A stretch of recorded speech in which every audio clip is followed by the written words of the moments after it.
My parents insisted my new house accommodate my brother's entire family. Instead, I purchased a 2-bedroom bungalow. They yelled, "Where do we sleep?" I said, "You don't."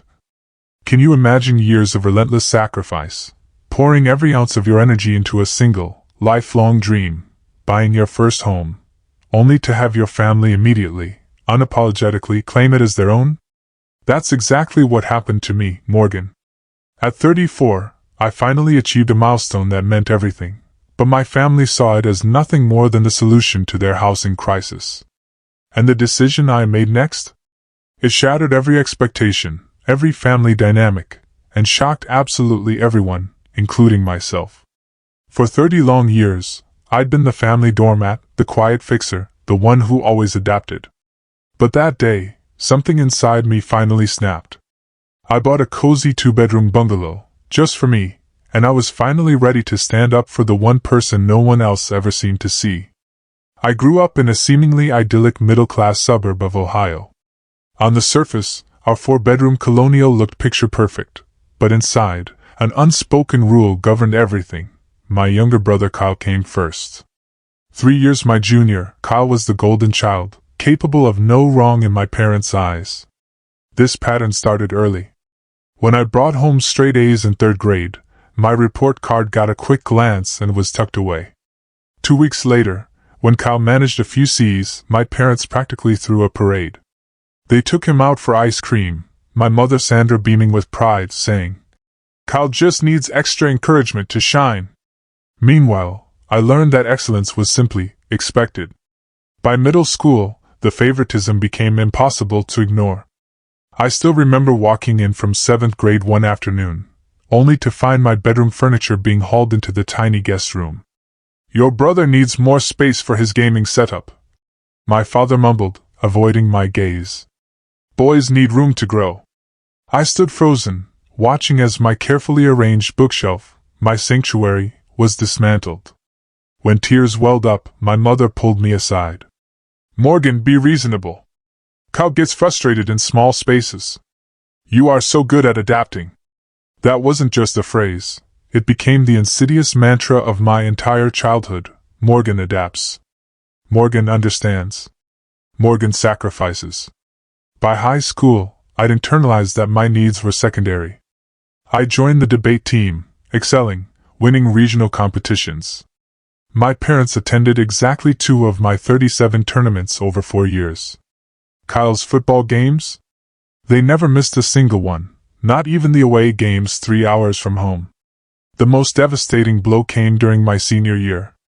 I'd been accepted to Northwestern University with a partial scholarship, but I still needed the college fund my parents had supposedly started for me as a baby. 2 months before tuition was due, Kyle, then a sophomore, crashed the family car joyriding with friends. Instead of making him face any real consequences, my parents dipped deep into my college fund to buy him a brand new replacement vehicle. "We'll build it back up," my father promised, looking uncomfortable but determined. "Kyle needs reliable transportation for his summer job." That summer job lasted exactly 3 weeks before Kyle quit because the manager was a jerk. The car, however, became his prized possession. I ended up at State University, working 3 part-time jobs to cover what my now significantly smaller college fund and scholarships couldn't. Meanwhile, Kyle dropped out of community college after 1 semester, claiming it wasn't the right environment for his creativity. This agonizing pattern continued into our 20s. While I meticulously built my career in marketing, Kyle bounced between jobs, accumulating credit card debt and financial crises that my parents constantly resolved. When he met Amber at 22, they married within 6 months. Their first child arrived just before their first anniversary. By the time Kyle was 28, they had 4 children and a perpetual housing crisis. My parents, bless their hearts, converted their basement into an apartment for Kyle's growing family 3 separate times. Each time, some manufactured conflict would arise, Kyle would declare the situation toxic, and they'd move out, only to return months later when money ran short. My parents would then call me, explaining how I needed to loan Kyle money because family helps family. At family gatherings, I'd hear endless praise for Kyle. "He's such a devoted father!" My mother would gush to relatives, while I stood nearby, my latest promotion announcement forgotten in my pocket. It wasn't that my parents didn't love me. They just didn't see me. In our family ecosystem, I was the steady provider, the reliable one, the one who didn't need attention because I could handle myself. By my early 30s, I'd progressed to marketing director at my company. Years of careful saving had finally put homeownership within reach. I'd survived an economic downturn, a painful breakup with my long-term boyfriend, who simply couldn't comprehend my family dynamics, and the constant emotional drain of being the family fixer. This house would be mine. Just mine. A sanctuary earned through years of hard work, while watching others receive endless second chances. What I didn't realize was that in my family's mind, my success was never meant to be for me alone. In their worldview, my achievement was simply the next solution to Kyle's problems. It happened on a Tuesday.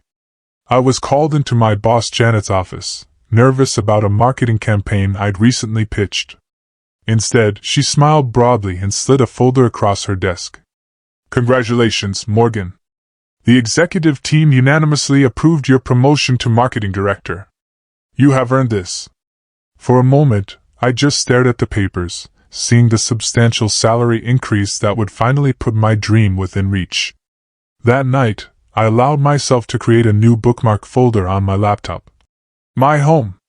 The following Sunday, I arrived at my parents' house for our regular family dinner, excitement bubbling inside me. Kyle and Amber were typically late, so I thought I'd have time to share my news with just my parents first. As we sat in the living room, waiting for the lasagna to finish baking, I took a deep breath. "Mom, Dad, I have some exciting news. I got promoted to marketing director, and I'm finally going to start looking for a house to buy." My mother's face lit up, but not for the reason I expected. "Oh, Morgan, this is perfect timing. How many bedrooms will it have for Kyle's kids? They're really outgrowing the basement setup." My stomach dropped. Before I could respond, my father jumped in. "You should look in our neighborhood. The Hendersons are selling their place for bedrooms. You could convert the den into a fifth. That would give Kyle and Amber their space, and each of the kids could have room." I sat there, words failing me, as they continued planning my home purchase around Kyle's needs. When I finally found my voice, it came out smaller than intended. "Actually, I was thinking of a small place, just for me. Maybe a 2-bedroom so I can have an office for remote work days." My mother laughed, as if I'd told a cute joke. "Morgan, be practical. Why would you want all that empty space? Family needs to stick together." The front door banged open then, Kyle and Amber herding their children inside. Within minutes, the conversation had shifted to their latest landlord dispute. As Kyle complained about unreasonable expectations about on-time rent, my mother caught his attention. "Kyle, Morgan has some wonderful news that might help everyone." Just like that, my hard-won achievement, my moment of triumph, was hijacked, twisted into their solution. By the end of dinner, Kyle was already discussing which furniture would go in their part of my future house. Not once did anyone congratulate me on the promotion itself. The next weekend, I met Tanya, the real estate agent a colleague had recommended. She was brisk, efficient, and most importantly, focused entirely on what I wanted. "So, tell me about your dream home, Morgan," she said as we sat in her office. For a moment, my mother's voice echoed in my head, a lifetime of conditioning whispering doubt. But then, a flicker of something fierce ignited inside me. I straightened my shoulders. "Something small and cozy, low maintenance. Ideally 2 bedrooms so I can have a dedicated office space. I'd love a small yard for container gardening and a neighborhood where I can walk to coffee shops or small stores." Tanya nodded, making notes, without questioning why a single woman wouldn't want a larger space for the future. That afternoon, we visited 4 properties. None felt quite right. Too close to the highway. Kitchen too outdated. Neighborhood too isolated. Then we pulled up to the 5th property, A small brick bungalow with a covered front porch and window boxes ready for flowers. The moment I stepped inside, something settled in my chest, a deep, resonant knowing. Original hardwood floors. A kitchen with updated appliances but retaining vintage charm. 2 modestly sized bedrooms. One with perfect light for my home office. A fenced backyard just big enough for morning coffee and the container garden I'd always wanted. This is it, I whispered, almost afraid to claim it aloud. 3 days later, my offer was accepted. That night, I called my best friend Jess, who had moved to Seattle 2 years earlier. I did it! I bought a house! I practically shouted when she answered. Morgan, that is amazing! Tell me everything! For nearly an hour, we talked paint colors and furniture placement. Jess asked about kitchen storage and whether the bathroom needed updating.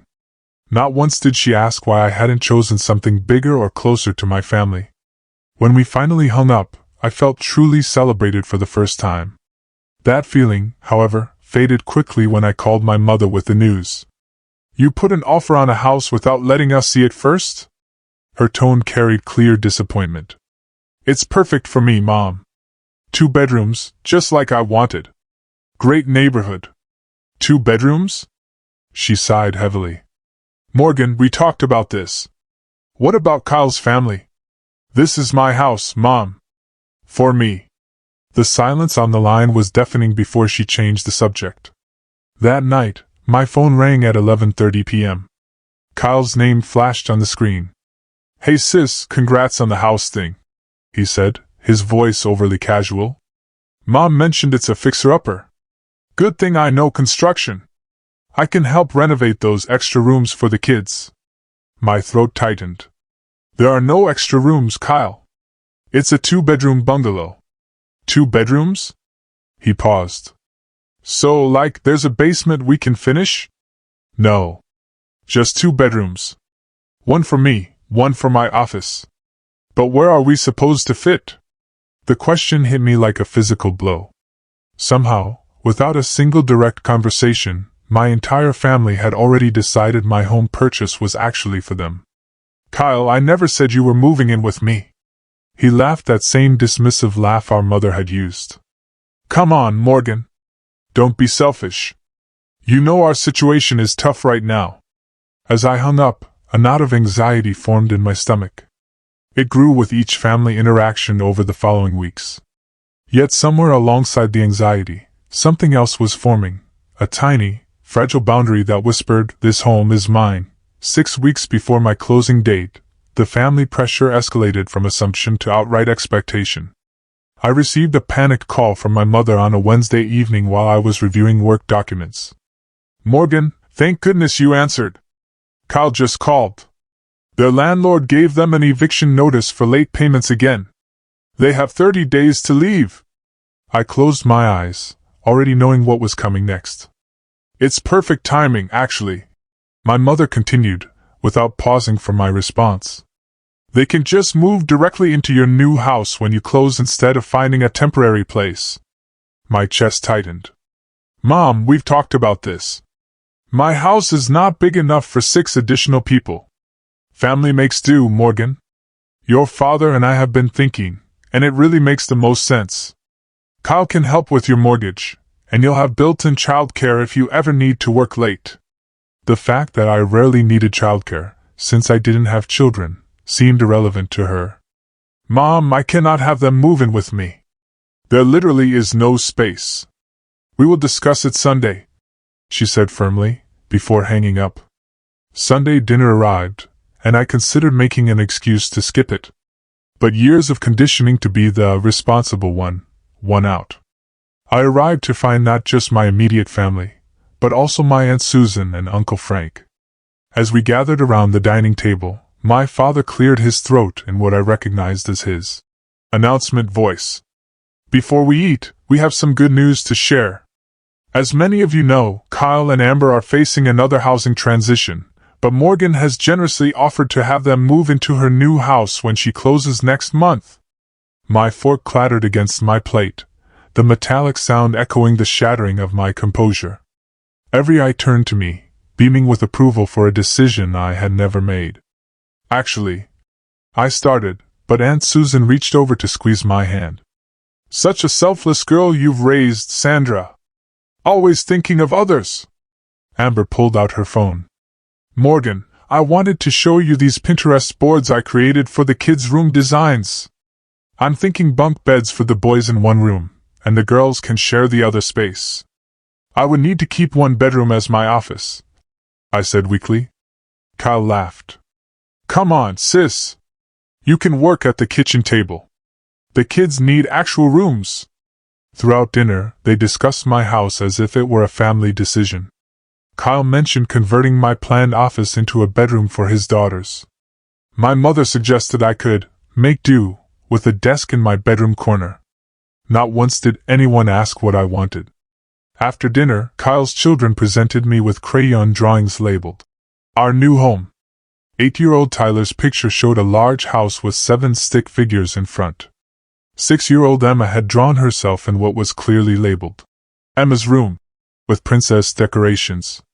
The twins, 4-year-old Mason and Maddie, had scribbled what their grandmother had clearly helped them label as, Our Toys, throughout various rooms of the house. I drove home that night with the drawings on my passenger seat, feeling physically ill. That week, panic attacks began waking me at 3 a.m. I would gasp for breath, imagining my small, perfect home overrun with toys, noise, and chaos. My sanctuary, slipping away before I even had the keys. At work, my performance began to slip. My boss, Janet, noticed during our weekly check-in. Morgan, you seem distracted lately. Is everything okay with the house purchase? I considered giving a polite, professional response. Instead, to my horror, I burst into tears. Between sobs, the whole story spilled out. Janet listened quietly, offering tissues. Morgan, she said when I finally quieted. What would you tell a friend in this situation? The question stopped me short. I would tell her that she deserves to enjoy the home she worked for. I whispered. Then why are you not telling yourself the same thing? Her simple question cut through my fog of despair. It was a lightning bolt of truth. That evening, my doorbell rang. Kyle stood there with a measuring tape and notebook. Thought I'd get some measurements for our furniture, he said, walking past me into my apartment without waiting for an invitation. As he measured my living room, casually chatting about how they would arrange their sectional sofa, something inside me began to crystallize, hardening into an unshakable resolve. This wasn't just about a house. This was about my entire life pattern of sacrifice and accommodation. The following Sunday, I tried once more to correct the assumptions at family dinner. I need to be clear, I said during a rare lull in conversation. My house is not big enough for Kyle's family. My mother's expression hardened.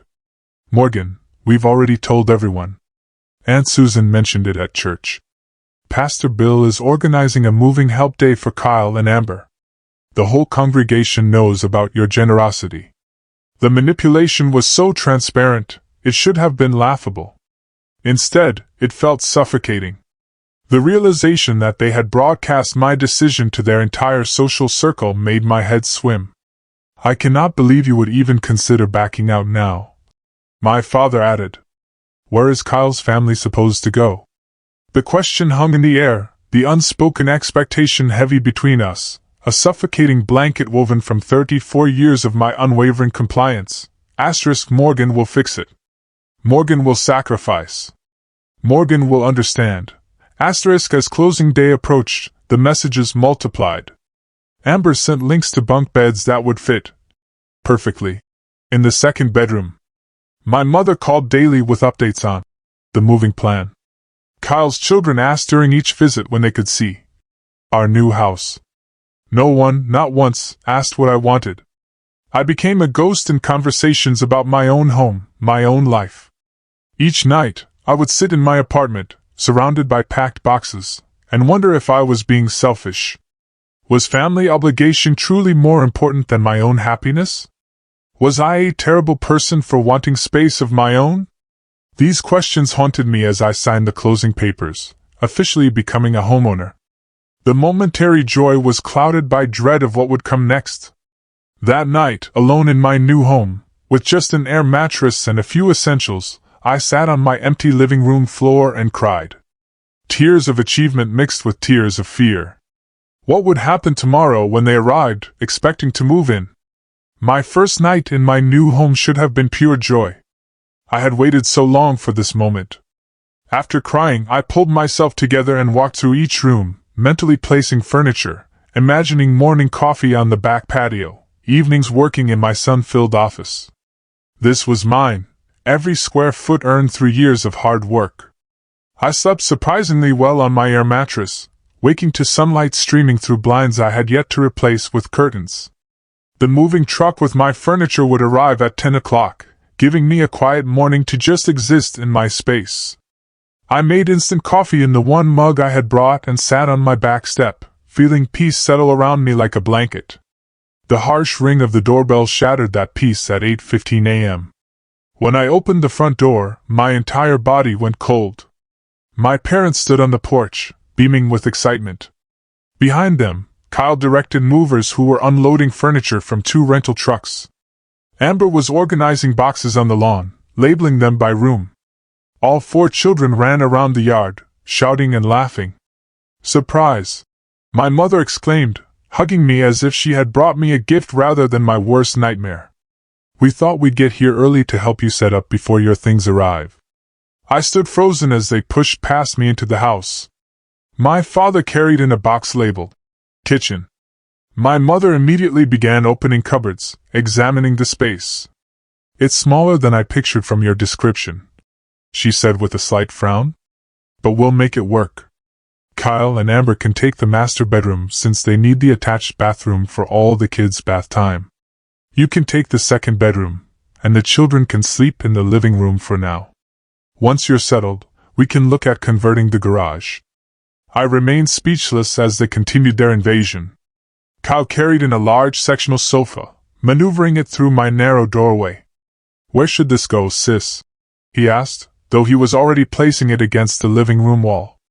Amber directed the twins through the house, letting them explore every room. This will be where we eat, she told them in the dining nook. And Daddy will set up the television here, she continued, in my living room. My mother pulled me into the kitchen as she unpacked dishes I had never seen before. Kyle found these at a garage sale. Much better than those modern things you had in your apartment. More family-friendly. Outside, I could hear my father instructing the movers to place a bunk bed through the doorway of what was supposed to be my office, the room I had imagined filled with bookshelves and my desk, now being claimed for the boys. It was Emma, Kyle's 6-year-old daughter, who triggered the moment of truth. She tugged at my hand, pulling me toward the second bedroom. Grandma says you will sleep here, but where will me and Maddie sleep? My mother overheard and called from the kitchen. Morgan, show Emma where you'll put the girls' beds in your room. No, I whispered, so quietly no one heard. Emma pulled harder on my hand. Where will our princess beds go? Kyle entered with another box. Mom said you would get rid of your queen bed and get twin beds for you and the girls to share your room. My mother nodded, entering with a stack of plates. It makes the most sense. The boys need their space, and you can bond with the girls. Where do we sleep? The words exploded from Amber when she finally entered my bedroom and saw the actual dimensions. This is barely big enough for one person. Where do we all sleep? Something inside me snapped. 34 years of accommodation, of swallowing my needs, of being the responsible one while everyone else took, gone in an instant. You do not, I said, my voice suddenly calm and clear. The entire house seemed to freeze. Every eye turned toward me. What did you say? My mother asked, her voice dangerously quiet. I said, you do not sleep here. None of you do. This is my house. Amber appeared in the hallway, her face contorted with indignation. What are you talking about? We sold half our furniture to move here. We gave notice to our landlord. She pushed past me into my bedroom, then the bathroom, then rushed to check the closets as if additional bedrooms might be hidden inside them. She even checked the linen closet in the hallway, opening and closing it with increasing frustration. "Where are the other rooms?" she demanded. "Your mother said. You bought a house big enough for all of us." My father's face darkened with anger. "Morgan, you deliberately misled us. You knew Kyle's family needed a place to stay."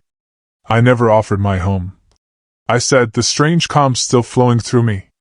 "I told you repeatedly that I bought a small house for myself. You chose not to listen." Kyle appeared from the second bedroom, his face flushed. "This is ridiculous. There's no space for the kids here. What were you thinking buying such a tiny place?" "I was thinking about what I wanted. For once." My mother stepped forward, using the expression that had always made me back down before. "Morgan and Wilson, you cannot be this selfish. Where is your brother's family supposed to go? You have always been the responsible one.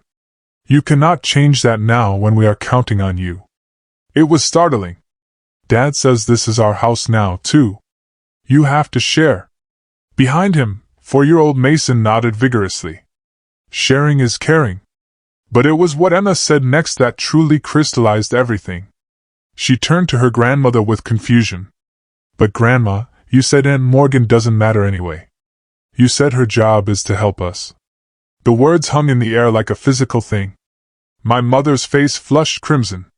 My father looked away. Kyle and Amber exchanged glances. No one denied what Emma had just repeated. Silent tears slid down my face, but the strange calm remained. I suddenly saw with perfect clarity what had always been true. In my family's eyes, I did not exist as a person with needs and dreams of my own. I was a resource to be used, a solution to everyone else's problems. The truth should have broken me. Instead, it set me free. The silence stretched for what felt like minutes, but was likely only seconds. I wiped my tears with the back of my hand and took a deep breath. Everyone needs to leave now. My voice was quiet, but firm. My mother recovered first.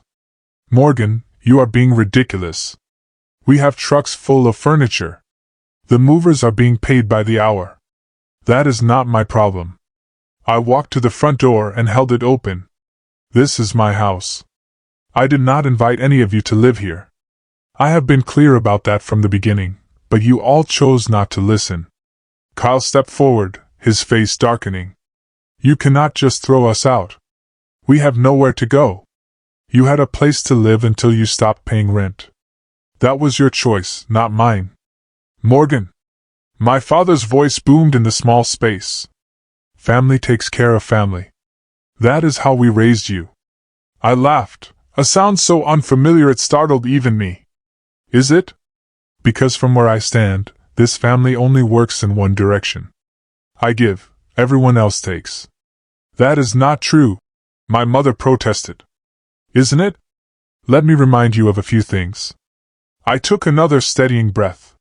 "When I was 11, you took my college fund to bail Kyle out of juvenile detention after he vandalized the school. When I was 17, you took the rest of my college fund to buy Kyle a car after he crashed yours. I worked 3 jobs to put myself through school while Kyle dropped out after 1 semester because it was too hard." Kyle rolled his eyes. "Here we go again with the perfect Morgan act. I am not perfect. I have just been cleaning up your messes my entire life." I turned to my parents. "Every time Kyle makes a bad decision, you expect me to help fix it. Every financial crisis, every housing issue, every problem. But when I needed support, where were you? When I was hospitalized with pneumonia 3 years ago, neither of you visited because Kyle and Amber needed babysitting. When I got my first promotion, you forgot to come to the dinner I planned because Kyle had a fender bender. My entire life has been spent watching from the sidelines while this family revolves around Kyle." "You are being dramatic," my mother said, but her voice wavered. "Am I?" "Emma just repeated exactly what you think of me. I do not matter. I am just here to help everyone else." Amber stepped forward, using her children as shields. "So you would just put your nieces and nephews on the street? What kind of monster does that make you?" "I am not putting anyone on the street. You had a home until you chose not to pay rent. That is not my responsibility to fix." Of course it's your responsibility, Kyle shouted. You are family, and you have all this space to yourself. It is selfish. This is not all this space. This is a modest 2-bedroom house that I worked and saved for years to afford. I deserve to enjoy it. My father's face had turned an alarming shade of red. No child of mine talks this way about family obligation. Your mother and I sacrificed everything for you kids. Did you? Because from where I stand, you sacrificed everything for Kyle, and expected me to do the same. The twins had started crying, confused by the shouting. Amber used this as her next tactic, kneeling beside them with an exaggerated comforting gesture. See what you're doing? Traumatizing children. Is your precious alone time worth that? My hands were shaking, but my resolve remained firm. You have 2 choices right now. You can leave voluntarily, or I can call the police and report trespassers in my home. You wouldn't dare, my mother gasped. I pulled my phone from my pocket. Try me. After everything we have done for you, my father began. What exactly have you done for me lately? Name one thing in the past decade where you put my needs first. The silence was deafening. That is what I thought. I held the phone up. I am going to count to 10. Then I am calling. This is not over. Kyle snarled, but he motioned to Amber and the children. Get the kids in the car. But our things. Amber protested. 1. I began counting. The next few minutes were a blur of activity. My parents, stunned by my unprecedented rebellion, moved in slow motion toward the door. Kyle and Amber hurried their confused children outside. The movers, clearly uncomfortable with the family drama, began carrying boxes back to the trucks. 2. 3. My mother tried once more. Morgan, please think about what you are doing. 4. 5. My father put his arm around my mother. Come on, Sandra. She has made her choice. 6. 7. As they finally stepped outside, Kyle turned back, his face contorted with anger and something else, fear, perhaps. For the first time in his adult life, his safety net was refusing to catch him. You are not real family, he spat. Real family does not do this. 8. 9. They moved down the walkway, my mother openly crying, my father rigid with anger. Kyle slammed his car door so hard the window rattled. Amber herded the children into their minivan, shooting venomous looks my way. 10. I closed my front door as the vehicles pulled away. Phew. That was a lot. If you're still with me after that emotional roller coaster, and you're finding strength in these stories of standing up for yourself, please make sure to hit that subscribe button. You won't want to miss what comes next, or the unbelievable tales I'll be sharing in future videos. For a moment, I stood with my back against the door, shaking uncontrollably. Then I slid down to sit on the floor, sobs racking my body. Relief, grief, and anger all poured out at once. My phone began buzzing almost immediately. Text messages from extended family members. Aunt Susan, how could you do this to your brother? Uncle Frank, your parents are devastated. Cousins I rarely spoke to suddenly had strong opinions about my character. I turned off my phone and sat in the silence of my empty house. My moving truck arrived an hour later, the driver confused about the other trucks leaving. In a daze, I directed the placement of my furniture, going through motions while my mind tried to process what had just happened. That evening, I created a Facebook account under a different name just to check what damage control my family was attempting. I didn't have to search long. Amber had posted a tearful selfie with the children, captioned, "Homeless because family turned their backs on innocent children. Blood is not always thicker than water." The comments were filled with outrage on their behalf, though I noticed a few skeptical responses, questioning how they became homeless in the first place. I closed the browser and turned off my laptop. Tomorrow, I would deal with the fallout. Tonight I needed to sit with my decision and find peace in it. I walked through my house, now with my furniture in place, my couch, my dining table, my bed. Each piece representing years of careful saving and planning. For the first time in my life, I had chosen myself. The guilt was there, yes, as it had been programmed into me since childhood. But alongside it was something new and fragile: self-respect. The first week in my new home passed in an eerie silence. After a lifetime of responding to family needs, the quiet of my phone was disorienting. I had blocked my immediate family's numbers after the third day of constant calls and accusatory texts. But the absence of contact left a strange hollow feeling, despite the peace it also brought. I moved through the rooms, arranging and rearranging furniture, hanging artwork, creating the home I had dreamed of. Yet, each action felt mechanical, as if I were going through motions while my mind remained stuck in that confrontation. Had I done the right thing? The question haunted me as I lay awake at night. Images of my nieces and nephews looking confused and hurt replayed in my thoughts. My mother's tears. My father's anger. Kyle's parting shot about real family. Maybe they were right. Maybe I was selfish.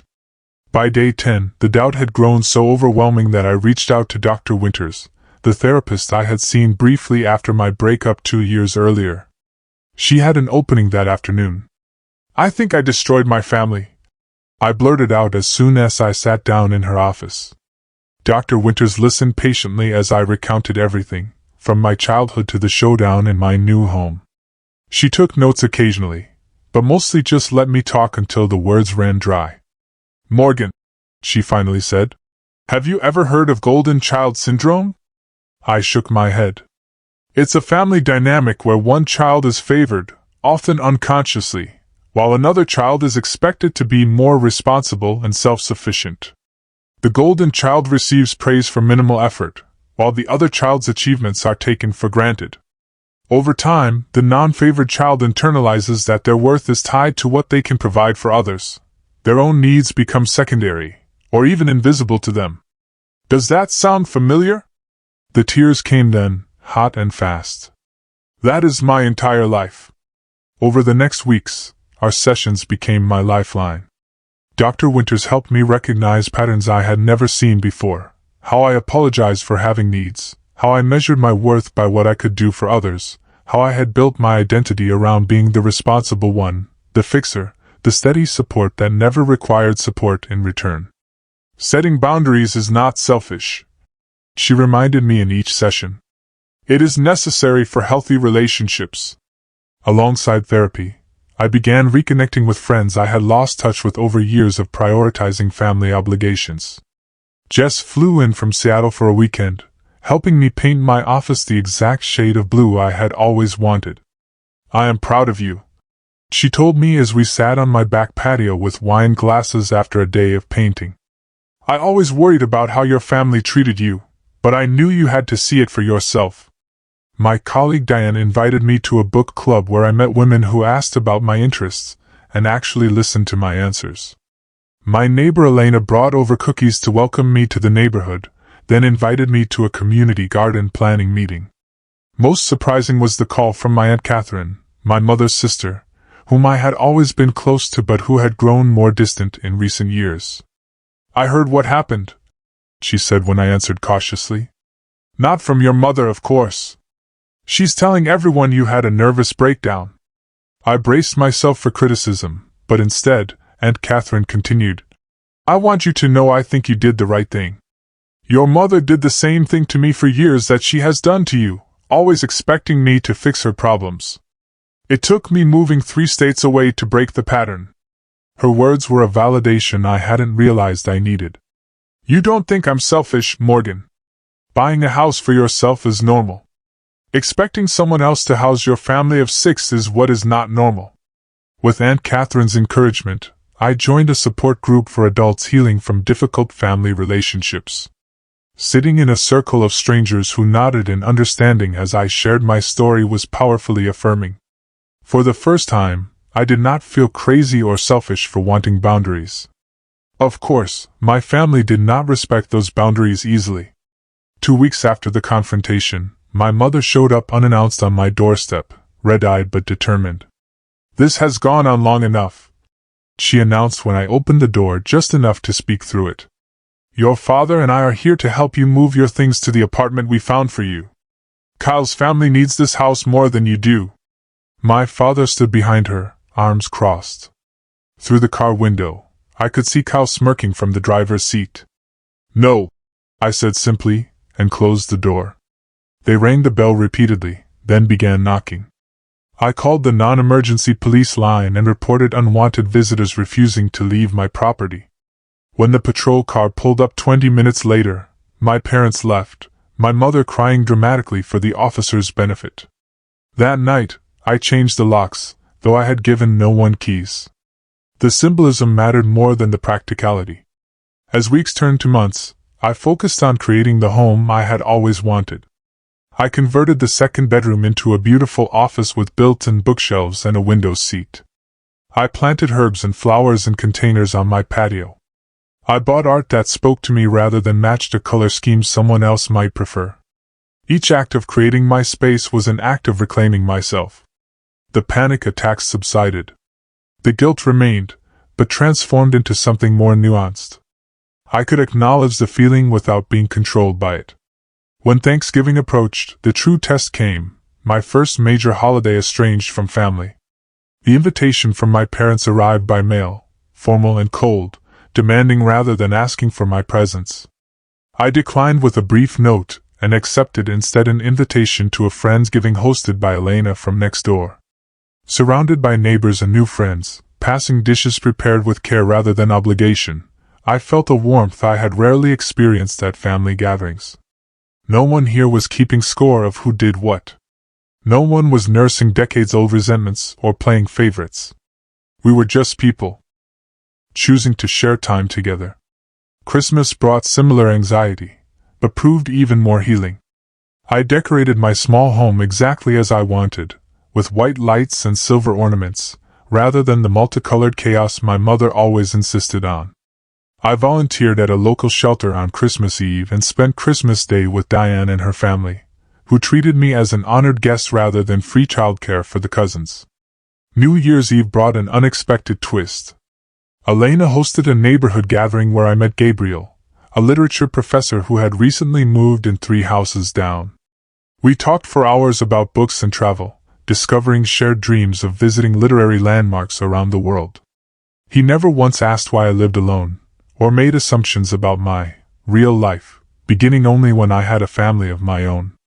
As winter melted into spring, I marked 3 months of no contact with my immediate family. The ache had dulled from sharp pain to occasional melancholy.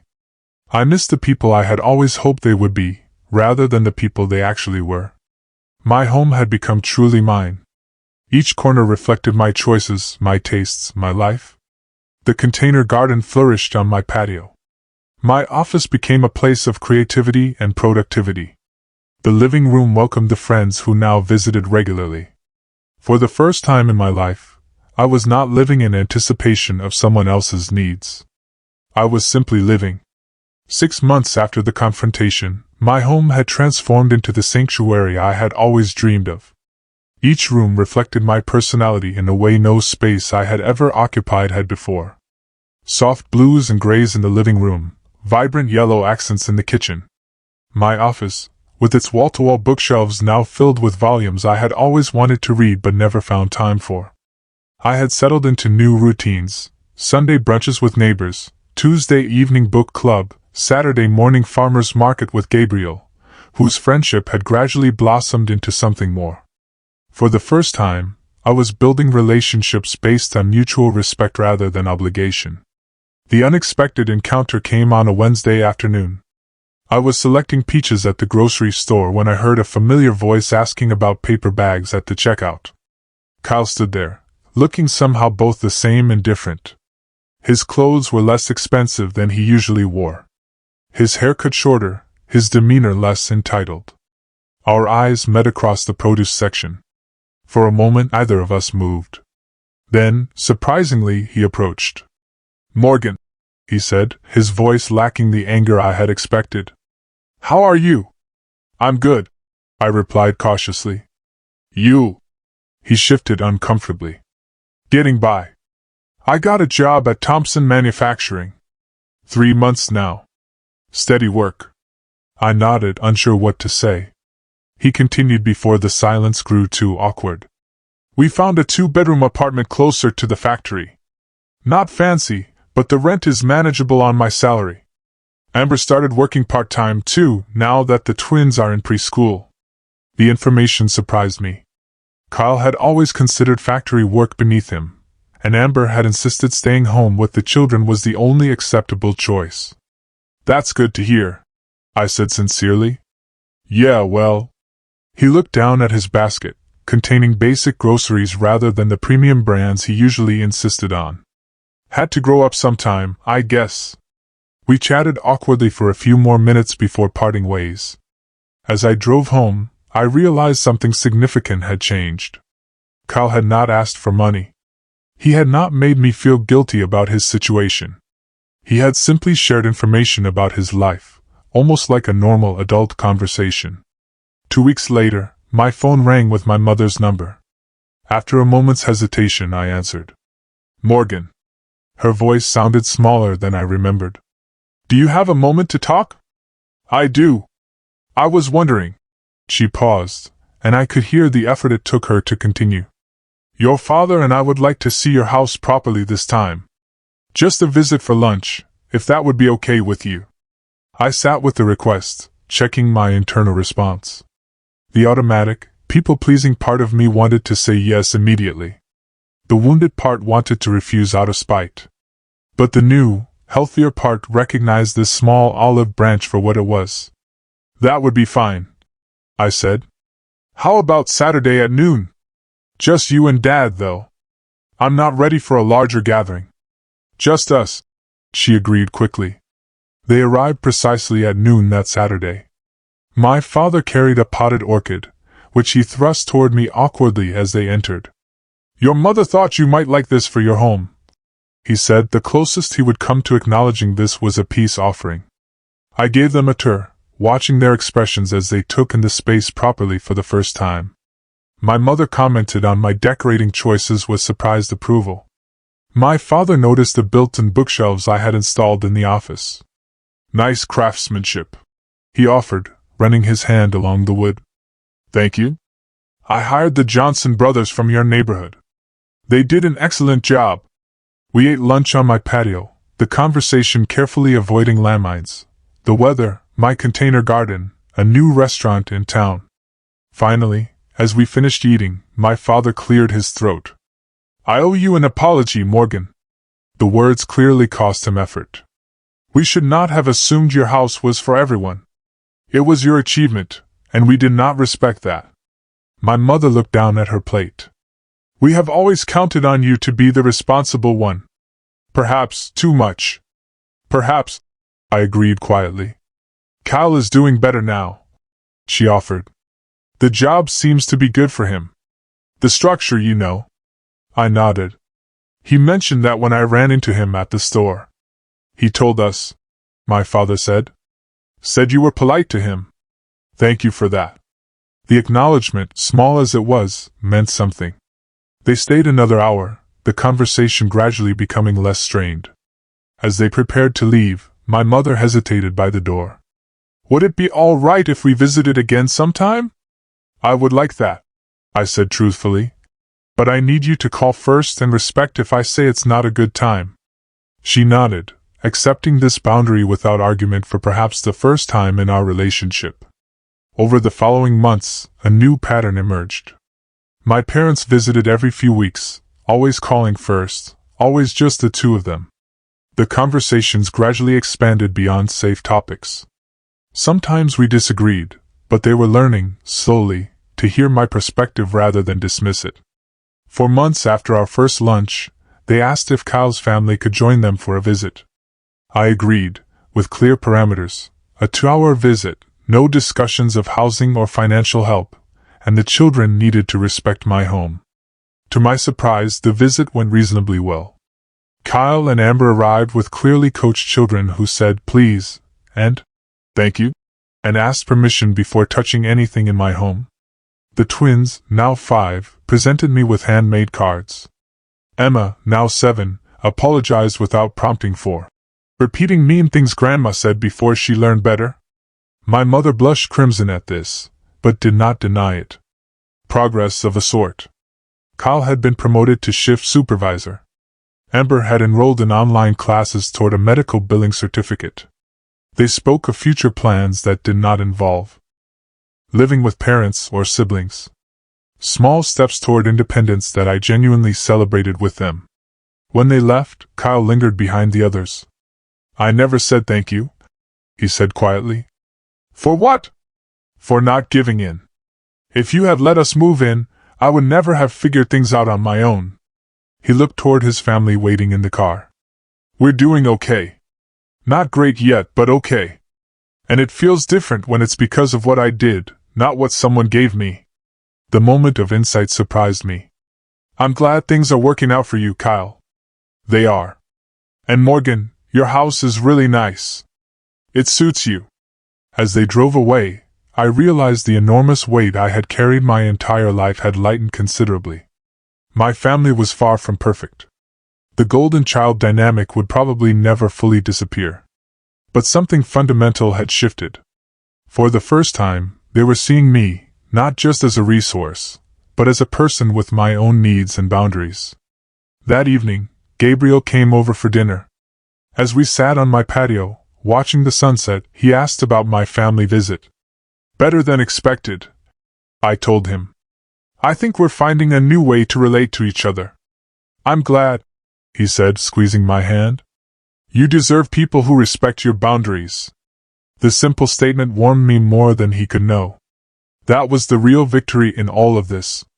Not just setting boundaries, but finding people who respected them without being forced. People who saw me as whole and complete, exactly as I was. My house had become more than just a physical space.